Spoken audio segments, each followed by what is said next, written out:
Friends, myself Mahi Singh Rajput and welcome back to my channel GKGS queen. So guys, कैसे हैं आप सब? I hope आप सब लोग अच्छे होंगे। तो फ्रेंड्स, आज फिर से मैं आप लोगों के लिए मार्क्समैन का टेस्ट सीरीज 60 लेकर आई हूँ। तो चलिए आज का वीडियो स्टार्ट करते हैं। वीडियो स्टार्ट करने से पहले अगर आप मेरे चैनल पर नए हैं तो प्लीज़ मेरे चैनल को जाकर पर्सनली विजिट करें। वहाँ पर मैं continuously specially Bihar SI candidate के लिए टेस्ट सीरीज करवा रही हूँ। इसके अलावा आपको मेरे चैनल पर बिहार स्पेशल, करंट अफेयर्स, 2021 के घटना चक्र, Bihar SI and Bihar ESI के previous year questions already uploaded मिलेंगे। अगर आपको मेरा वीडियो पसंद आता है तो प्लीज़ मेरे चैनल को सब्सक्राइब, लाइक एंड दोस्तों के साथ शेयर करना ना भूलें।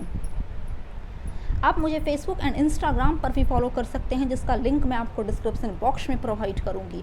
For PDF and latest update please join with me on Telegram channel and link is given in description box. So let's started. यहाँ पर क्वेश्चन नंबर फर्स्ट है कि निम्नलिखित देशों में से कौन आसियान का सदस्य देश नहीं है। काफ़ी अच्छा क्वेश्चन है और इसका correct answer option number A यानी इंडिया हो जाएगा। क्योंकि इंडिया आसियान के सदस्य कंट्री नहीं है। आसियान के कुल 10 सदस्य कंट्री हैं, आप उसका नाम नोट कर सकते हैं। Indonesia, Thailand, Brunei, Laos, Singapore, Vietnam, Malaysia, Philippines, Myanmar तथा कंबोडिया। नेक्स्ट है कि ब्रुनेई किस राष्ट्र समूह का सदस्य है? तो ऑप्शन डी आसियान का। नेक्स्ट, भारतीय विकास फोरम यानी IDF पहले जाना जाता था भारत सहायता क्लब के नाम से। नेक्स्ट, निम्नलिखित देशों पर विचार कीजिए। UNCTAD के अकॉर्डिंग उपयुक्त में से कौन सा देश उभरती हुई अर्थव्यवस्थाएं कोटि की हैं? तो इसका correct answer option number D हो जाएगा, यानी तीनों देश, ब्राजील, मैक्सिको तथा दक्षिण अफ्रीका। नेक्स्ट है कि निम्नलिखित में से कौन सी बातें भारत में विदेशी प्रत्यक्ष निवेश में समाविष्ट होंगी? इसका correct answer option number D है, यानी केवल फर्स्ट, सेकंड और थर्ड। नेक्स्ट, बाह्य ऋण के आकार और घटकों के आधार पर विश्व बैंक ने भारत का वर्गीकरण किया है। ऑप्शन बी कम ऋणी देश के रूप में। तो चलिए नेक्स्ट है कि निम्नलिखित में से कौन से युग्म सही सुमेलित हैं? आप पढ़िए इसे। इसका correct answer option number D हो जाएगा, यानी सब के सब, first, second, third and fourth. Next, निम्नलिखित देशों को विश्वव्यापी पूंजी प्रवाह में 90 के दशक में महत्वपूर्ण वृद्धि हुई है। पूर्वी एशियाई वित्तीय संकट और लैटिन अमेरिकी अनुभव को देखते हुए किस प्रकार का अंतर्भाव मेजबान देश के लिए अच्छा है? ऑप्शन बी विदेशी प्रत्यक्ष निवेश। नेक्स्ट है कि प्रत्यक्ष विदेशी निवेश यानी FDI तथा संस्थागत विदेशी निवेशक यानी FII दोनों ही किसी देश में निवेश से संबंधित हैं। निम्नलिखित में से कौन सा कथन दोनों के बीच की एक महत्वपूर्ण भिन्नता को सबसे अच्छे ढंग से व्यक्त करता है? इसका correct answer option number B हो जाएगा, यानी FII व्यापक स्तर पर पूंजी उपलब्धता बढ़ाने में सहायक है, जबकि FDI का लक्ष्य केवल विशिष्ट क्षेत्रों तक ही सीमित होता है। नेक्स्ट है कि भारत में विदेशी निवेश संवर्धन बोर्ड अब निम्नलिखित में से किसके साथ संबंधित होकर कार्य कर रहा है? इसका correct answer option number D है, वित्त मंत्रालय के साथ जुड़कर। नेक्स्ट, सबसे हाल में भारत में निम्नलिखित में से कौन एक क्षेत्र प्रत्यक्ष पूंजी निवेश के लिए खोला गया है? ऑप्शन डी इज करेक्ट, खुदरा कारोबार। नेक्स्ट, भारत के अंश पूंजी में निवेश हेतु विदेशी पूंजी का अंतर प्रवाह सबसे अधिक किस देश से होता है? तो ये मॉरिशस से होता है। ऑप्शन डी यहाँ पर करेक्ट है, मॉरिशस। नेक्स्ट, भारत के संचयी FDI अंतर प्रवाह में किस देश का हिस्सा सर्वाधिक है? तो मॉरिशस का अप्रॉक्स 24% के आसपास। भारत में आने वाला प्रत्यक्ष विदेशी निवेश यानी FDI बड़ी मात्रा में मॉरिशस से आता है, न कि यूनाइटेड किंगडम और फ्रांस जैसी अनेक बड़ी और परिपक्व अर्थव्यवस्थाओं से। इसका मुख्य वजह क्या है? तो इसका मुख्य कारण है ऑप्शन नंबर बी, यानी भारत का मॉरिशस के साथ दोहरा करारोपण परिहार समझौता है। ऑप्शन बी यहाँ पर करेक्ट है। नेक्स्ट है कि भारत के विदेशी विनिमय कोष के संबंध में निम्नलिखित में से कौन से कथन सत्य नहीं हैं? तो देखिए ऑप्शन नंबर सी यहाँ पर सत्य नहीं है, हालांकि A, B और D ये तीनों सत्य है। ऑप्शन सी है कि विशेष आहरण अधिकार इसमें इंक्लूड नहीं होते हैं, यह बात बिल्कुल गलत है। तो चलिए नेक्स्ट है कि भारत की विदेशी मुद्रा भंडार में निम्नलिखित में से किसका हिस्सा सर्वाधिक है? ऑप्शन सी विदेशी मुद्रा का।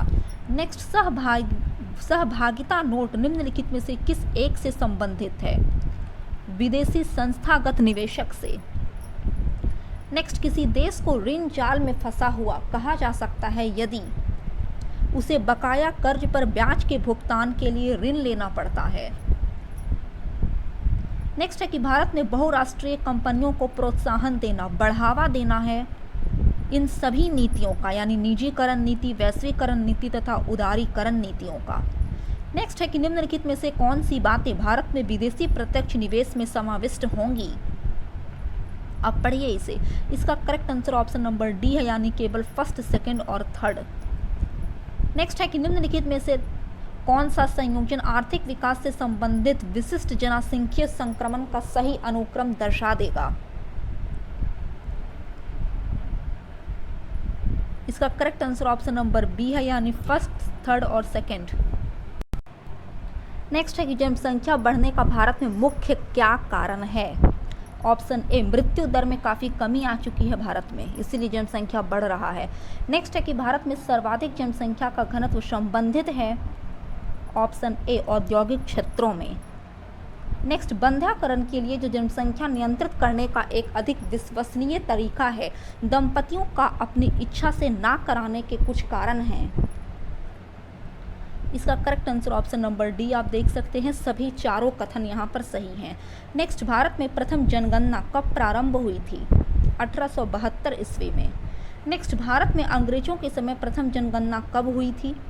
तो ऑप्शन सी लॉर्ड मेयो के शासनकाल में 1872 में। नेक्स्ट भारत में प्रथम नियमित जनगणना किस वर्ष की गई? ऑप्शन बी 1881 ईस्वी में। नेक्स्ट 20वीं शताब्दी के दौरान भारत की जनसंख्या वृद्धि को 4 पृथक चरणों में वर्गीकृत किया जा सकता है। यहाँ पर आप मैच द फॉलोइंग देख सकते हैं, तो बतलाइए इसका करेक्ट आंसर। सूची 1 और सूची 2 है। तो चलिए 28 का जो करेक्ट आंसर हो जाएगा फ्रेंड, वो ऑप्शन नंबर सी होगा। आप बैक कर देख सकते हैं। नेक्स्ट निम्न कथनों पर विचार कीजिए तथा नीचे दिए गए कूट से सही उत्तर का चयन कीजिए। इसका correct answer option number A है, यानी फर्स्ट, सेकंड और थर्ड, ये तीनों सही हैं। नेक्स्ट 2011 की जनगणना में जाति को सम्मिलित करने की सहमति देने वाले मंत्रियों के समूह के प्रमुख कौन थे? Option D Pranab Mukherjee. Next Bharat की कुल जनसंख्या कितनी है? तो अकॉर्डिंग टू 2011 सेंसस भारत की जो कुल जनसंख्या है वो 121.02 करोड़ के आसपास है। हालांकि ये 2011 की जनसंख्या के अकॉर्डिंग अभी बात कर रहे हैं, 2021 में तो अभी तक जनगणना हुई ही नहीं है। नेक्स्ट है कि जनगणना 2011 के अकॉर्डिंग भारत में जनसंख्या का घनत्व यानी प्रति वर्ग किलोमीटर है। Option D 382। नेक्स्ट भारत की जनगणना 2011 के अंतिम आंकड़ों के अकॉर्डिंग निम्नलिखित में से कौन सा राज्य सर्वाधिक जनसंख्या वाला है? Option D Uttar Pradesh. Next निम्नलिखित कथनों पर विचार कीजिए, आप पढ़िए इसे। उपयुक्त में से कौन से कथन सही हैं? तो ऑप्शन नंबर डी, यानी फर्स्ट, सेकंड और थर्ड। नेक्स्ट यहाँ पर एसर्शन और रीजन दिया हुआ है। उत्तर प्रदेश में सबसे अधिक जनसंख्या वाला प्रदेश बना है 2011 की जनगणना के अकॉर्डिंग, सही बात है। बिहार, पश्चिम बंगाल तथा महाराष्ट्र क्रमशः अवरोही क्रम में उसके नीचे हैं। तो यहाँ पर 35 का जो करेक्ट आंसर है वो ऑप्शन नंबर सी है। ए तो सही है बट आर गलत है। ऑप्शन सी यहाँ पर सही है। नेक्स्ट है कि उत्तर प्रदेश के पश्चात निम्न में से किस राज्य की जनसंख्या सर्वाधिक है? तो महाराष्ट्र की। नेक्स्ट निम्नलिखित राज्यों का सही अवरोही क्रम उसकी जनसंख्या 2011 के अनुसार है। उत्तर प्रदेश, महाराष्ट्र, बिहार तथा पश्चिम बंगाल। भारत के निम्नलिखित राज्यों को उनकी जनसंख्या आकार के अवरोही क्रम में व्यवस्थित कीजिए। Correct answer option number C है, यानी महाराष्ट्र, बिहार, पश्चिम बंगाल, आंध्र प्रदेश। 2011 की जनगणना के अंतिम आंकड़ों के अकॉर्डिंग भारत का द्वितीय सर्वाधिक जनसंख्या वाला राज्य है। तो पहला तो उत्तर प्रदेश और दूसरा महाराष्ट्र और तीसरा पर बिहार आ जाएगा। नेक्स्ट है कि 2011 की जनगणना के अकॉर्डिंग बिहार भारत का किस पोजीशन वाला जनसंख्या में माना जा रहा है? कौन सा इस पोजीशन पर है? तो बिहार यहाँ पर बिहार आप देख सकते हैं तीसरा पोजीशन पर है। ऑप्शन बी यहाँ पर करेक्ट है। नेक्स्ट है कि 2011 की जनगणना के अकॉर्डिंग भारत की जनसंख्या का कितना प्रतिशत बिहार राज्य में निवास करती है? तो ये लगभग 8.6% के आसपास निवास करती है, जो ऑप्शन सी यहाँ पर मैच कर रहा है 9% के आसपास। मैं आपके नॉलेज के लिए बतला दूँ कि यहाँ पर जो आंकड़ा है, जो परसेंटेज होते हैं, वो थोड़े बहुत अप्रॉक्सीमेट वैल्यू में भी दे दिए जाते हैं। तो लगभग जो आपका आंसर रहेगा, अगर एग्जैक्ट नहीं ऑप्शन में दिया रहे एग्जाम में, तो लगभग आंसर को आप मार कर आ सकते हैं टिक। नेक्स्ट है कि भारत की 1/3 से अधिक जनसंख्या जिन राज्यों में संकेंद्रित है वे है ऑप्शन ए उत्तर प्रदेश, महाराष्ट्र तथा बिहार। नेक्स्ट, भारत के निम्नलिखित राज्यों में से जनसंख्या की दृष्टि से सबसे छोटा राज्य कौन सा है? तो अगर सबसे छोटा राज्य की बात करें तो वो सिक्किम हो जाएगा, बट अकॉर्डिंग टू ऑप्शन इसका करेक्ट आंसर उड़ीसा है। नेक्स्ट है कि निम्नलिखित राज्यों में से किस एक राज्य की जनसंख्या नवीनतम जनगणना के अकॉर्डिंग सबसे कम है? Option B Karnataka. नेक्स्ट, वर्ष 2011 की जनगणना के आधार पर निम्न राज्य केंद्र शासित क्षेत्रों को उनकी जनसंख्या के अवरोही क्रम यानी डिसेंडिंग ऑर्डर में आपको रीअरेंज करना है। तो ऑप्शन सी यहाँ पर करेक्ट है, पुदुचेरी, मिजोरम, चंडीगढ़ तथा सिक्किम। नेक्स्ट है कि 2001 से 11 के मध्य भारत के किस राज्य में नकारात्मक जनसंख्या वृद्धि हुई? ऑप्शन डी नागालैंड में। नेक्स्ट, भारत में जनसंख्या की उच्चतम वृद्धि दर रही ऑप्शन ए 1961 से 71 के दौरान। नेक्स्ट है कि भारत की दशकीय जनसंख्या वृद्धि दर न्यूनतम कब रही, यानी कम कब रही, कौन से दशक में? तो 2001 से 11 के बीच। नेक्स्ट, भारत में 2001 से 11 के दौरान जनसंख्या की सर्वाधिक दशकीय वृद्धि दर दर्ज की गई थी? ऑप्शन डी मेघालय में। नेक्स्ट, 2001 से 11 के अंदर जनगणना अवधि में भारत के किस राज्य में जनसंख्या वृद्धि की दर न्यूनतम रही? Option B is correct, Nagaland में। नेक्स्ट है कि वर्ष 2001 से 11 के दौरान सबसे अधिक जनसंख्या वृद्धि दर एवं सबसे कम जनसंख्या वृद्धि दर रही क्रमशः मेघालय तथा नागालैंड में। नेक्स्ट है कि 2011 में न्यूनतम दशकीय जनसंख्या वृद्धि हुई? ऑप्शन ए आंध्र प्रदेश में। नेक्स्ट, जनसंख्या के संदर्भ में निम्न वर्षों में से किस एक को महान विभाजन का वर्ष कहा गया है, जिसके पश्चात भारत की जनसंख्या में निरंतर तथा त्वरित वृद्धि दर्ज की गई है? ऑप्शन बी वर्ष 1921 को। नेक्स्ट, भारत की जनसंख्या में सर्वाधिक औसत वार्षिक घातीय वृद्धि दर दर्ज की गई है 1961 से 71 के दशक के दरमियान। नेक्स्ट, निम्नलिखित में से कौन से कथन भारतीय जनगणना 2011 के अंतिम आंकड़ों के अकॉर्डिंग सत्य हैं? तो यहाँ पर आप देख सकते हैं कि ऑप्शन नंबर फर्स्ट जो है कि लक्षद्वीप में सबसे कम जनसंख्या पाई जाती है, चंडीगढ़ में सर्वाधिक जनसंख्या घनत्व पाया जाता है, ये गलत है। देखिए, सर्वाधिक जनसंख्या घनत्व अगर बात करें यूनियन टेरिटरीज की तो वो दिल्ली हो जाएगा, और अगर स्टेट की बात करते हैं तो वो बिहार हो जाएगा। थर्ड सही है कि अरुणाचल प्रदेश में सबसे कम जनसंख्या घनत्व पाया जाता है तथा दादरा और नगर हवेली में जनसंख्या की सर्वाधिक दशकीय वृद्धि पाई जाती है। यानी फर्स्ट, थर्ड और फोर्थ यहाँ पर सही है, यानी ऑप्शन नंबर डी यहाँ पर करेक्ट हो जाएगा। भारत में अधिकतम एवं न्यूनतम जनसंख्या के घनत्व वाले प्रदेश क्रमशः हैं। तो अधिकतम में जस्ट बतलाई कि अगर स्टेट की बात करते हैं तो बिहार, और न्यूनतम में स्टेट आ जाएगा अरुणाचल प्रदेश। नेक्स्ट, जनगणना 2011 के अंतिम आंकड़ों के अकॉर्डिंग निम्नलिखित में से किस राज्य में जनसंख्या घनत्व सबसे कम है? ऑप्शन ए अरुणाचल प्रदेश में। नेक्स्ट, भारत के प्रमुख राज्यों की जनसंख्या घनत्व 2011 का सही अवरोही क्रम है? ऑप्शन सी बिहार, पश्चिम बंगाल, केरल तथा उत्तर प्रदेश। भारत की निम्नलिखित राज्यों को उनकी जनसंख्या घनत्व 2011 के अवरोही क्रम में व्यवस्थित करें? ऑप्शन नंबर सी यहाँ पर करेक्ट हो जाएगा। नेक्स्ट है कि निम्नलिखित में से कौन सा एक राज्य सबसे घना बसा है? यानी जन घनत्व की बात करें तो सबसे ज़्यादा बिहार का ही जन घनत्व है। 2011 की जनगणना के अकॉर्डिंग भारत के न्यूनतम जन घनत्व वाले राज्यों का सही आरोही क्रम है? ऑप्शन सी अरुणाचल प्रदेश, मिजोरम, सिक्किम तथा मणिपुर। 2011 की जनगणना के अकॉर्डिंग निम्नलिखित राज्यों में से किस एक में अन्य तीनों की अपेक्षा निम्नतम जनसंख्या घनत्व पाया जाता है? ऑप्शन बी मिजोरम में, ये मणिपुर, मेघालय तथा नागालैंड के अपेक्षा। नेक्स्ट, निम्नलिखित में से किस केंद्र शासित प्रदेश में आबादी का घनत्व सबसे कम है? ऑप्शन सी अंडमान तथा निकोबार में। नेक्स्ट, निम्नलिखित में से किस राज्य में वर्ष 2011 में जनसंख्या घनत्व सबसे कम है? ऑप्शन ए राजस्थान में।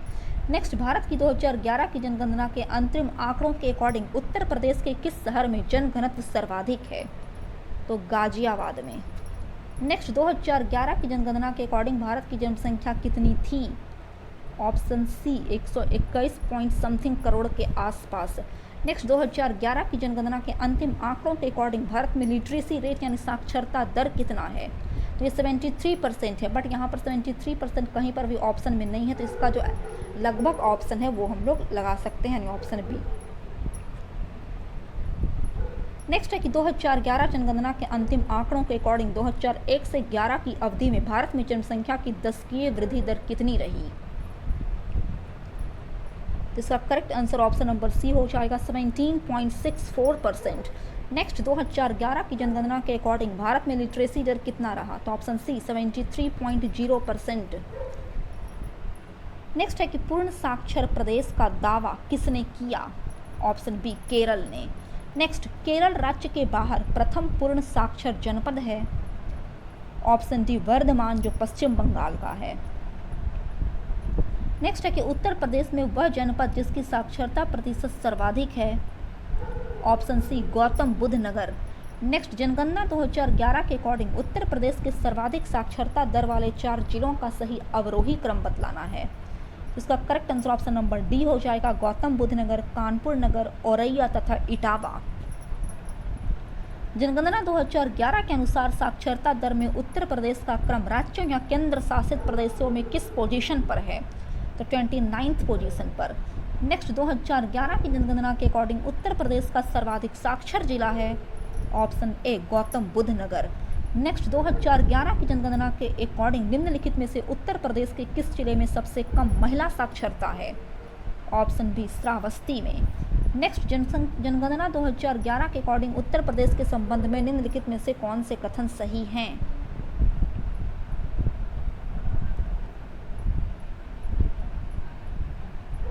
इसका जो करेक्ट आंसर हो जाएगा फ्रेंड वो ऑप्शन नंबर डी हो जाएगा, यानी सब के सब कथन यहाँ पर सही हैं। नेक्स्ट, जनगणना 2011 के अंतिम आंकड़ों के अकॉर्डिंग निम्नलिखित में से भारत के किस राज्यों में न्यूनतम साक्षरता दर है? ऑप्शन बी बिहार में। नेक्स्ट, वर्ष 2011 की जनगणना के अकॉर्डिंग निम्नलिखित में से कौन सा राज्य साक्षरता के राष्ट्रीय औसत से नीचे है? ओडिशा। निम्नलिखित में से किस जिले में साक्षरता दर सर्वाधिक है? ऑप्शन सी जबलपुर डिस्ट्रिक्ट में। नेक्स्ट, निम्नलिखित में से कौन सा सही सुमेलित है? राज्य और बाल लिंग अनुपात यहाँ पर 2011 के अकॉर्डिंग दिया हुआ है, तो ये सुमेलित नहीं है बिहार का। अगर बिहार के चाइल्ड सेक्स रेशियो की बात करते हैं तो वो 935 है, ना कि 946। नेक्स्ट, भारत में बाल 0 से 6 वर्ष जनसंख्या का लिंग अनुपात वर्ष 1961 से ऑप्शन ए निरंतर घट रहा है। जनगणना 2011 के अंतिम आंकड़ों के अकॉर्डिंग भारत में 0 से 6 वर्ष के आयु समूह के बच्चों का योग अनुपात है? Option D 1919। नेक्स्ट, निम्नलिखित राज्यों को उनके जनसंख्या घनत्व के आरोही क्रम में क्रमबद्ध कीजिए। इसका correct answer option number A हो जाएगा, यानी इस ऑप्शन की अगर बात करते हैं तो ओडिशा, आंध्र प्रदेश, उसके बाद त्रिपुरा, लास्ट में पंजाब। निम्नलिखित कथनों पर विचार कीजिए, आप पढ़िए इसे। और इसका correct answer option number C हो जाएगा, यानी first and second both are right.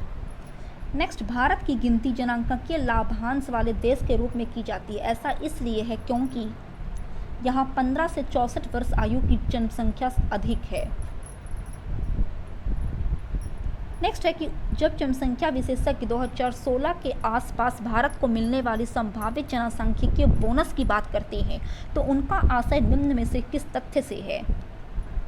Option A जनसंख्या में उत्पादनकारी आयु समूहों में वृद्धि। नेक्स्ट है कि निम्नलिखित में से कौन सा एक भारत में जनसंख्या वृद्धि का प्रतिफल नहीं है? तो वन्य जीवों में अभिवृद्धि यह प्रतिफल नहीं है। नेक्स्ट है कि जब दंपति रक्षण की दर में वृद्धि हो रही हो तो ऑप्शन बी जन्म दर तभी घटेगी जब दंपति कम आयु के हों। नेक्स्ट है कि 2011 की जनगणना रिपोर्ट के अकॉर्डिंग भारत में पुरुष स्त्री अनुपात है? ऑप्शन बी 1000 पुरुषों पर 943 महिलाएं। नेक्स्ट है कि वर्ष 2011 की जनगणना के अकॉर्डिंग निम्न में से किस भारतीय राज्य में न्यूनतम लिंगानुपात पाया जाता है? Option A Haryana. देखिए फ्रेंड, अगर हम इसकी बात करते हैं तो ये जो आंकड़ा है वो आंकड़ा हमेशा घटते बढ़ते रहता है, आंकड़ा कभी फिक्स नहीं रहता है। बट यहाँ पर साफ साफ आपका 2011 का सेंसस लिख दिया है, तब तो हरियाणा ही होगा। बट अगर आपको एग्ज़ाम में ये नहीं देता है तो आप इसको खुद से थोड़ा सा मेहनत करके देख लीजिएगा, क्योंकि ये करंट अफेयर के टॉपिक में आ जाता है, ठीक है ना। तो और आंकड़ा घटते बढ़ते रहता है और कहीं पर किसी बुक में कुछ, किसी बुक में कुछ लिखा रहता है, तो थोड़ा बहुत वेरिएशन हो सकता है, इसलिए मैं आपको पहले ही इन्फॉर्म कर रही हूँ। नेक्स्ट है कि निम्न में से 4 राज्यों का उल्लेख है, इनमें से किस में 2011 की जनगणना के अकॉर्डिंग न्यूनतम लिंग अनुपात है? ऑप्शन ए गुजरात में। नेक्स्ट, भारत में 1991 से 2001 के दौरान लिंग अनुपात में सर्वाधिक ह्रास हुआ है, दमन और दीव में। 2011 की जनगणना के अकॉर्डिंग निम्नलिखित राज्यों में से किस में लिंग अनुपात उच्चतम है? ऑप्शन ए आंध्र प्रदेश में। नेक्स्ट, भारत में न्यूनतम यौन अनुपात जिस केंद्र शासित प्रदेश में पाया जाता है वह है? ऑप्शन सी दमन और दीव। तो चलिए, नेक्स्ट है कि भारत में निम्न लिंगानुपात के लिए निम्नांकित में से कौन से कारक उत्तरदायी हैं? तो ऑप्शन डी यानी फर्स्ट, सेकंड, थर्ड और फोर्थ यहाँ पर सारा करेक्ट है। नेक्स्ट, सन 2011 की जनगणना के अकॉर्डिंग निम्न राज्यों में से किस में प्रति 1000 पुरुषों पर महिलाओं की संख्या सर्वाधिक है? इसका correct answer option number D है, यानी केरल। नेक्स्ट, भारत के किस राज्य में स्त्री पुरुष अनुपात 1000 से अधिक है? केरल। नेक्स्ट, निम्नलिखित भारतीय संघ शासित क्षेत्रों में से किस एक में लिंग अनुपात प्रति 1000 पुरुषों से ऊपर है? Option A Puducherry. नेक्स्ट, पहली जनगणना के अकॉर्डिंग भारत का कौन सा प्रदेश ऐसा है जहां स्त्रियों की संख्या पुरुषों से अधिक है? Option A Kerala. तो फ्रेंड्स, आई होप आपको मेरा वीडियो पसंद आया। अगर आपको मेरा वीडियो अच्छा लगता है तो प्लीज़ मेरे चैनल को सब्सक्राइब, लाइक और ज़्यादा से ज़्यादा फैमिली एंड फ्रेंड्स के साथ शेयर करना ना भूलें। तब तक के लिए जय हिंद, जय भारत।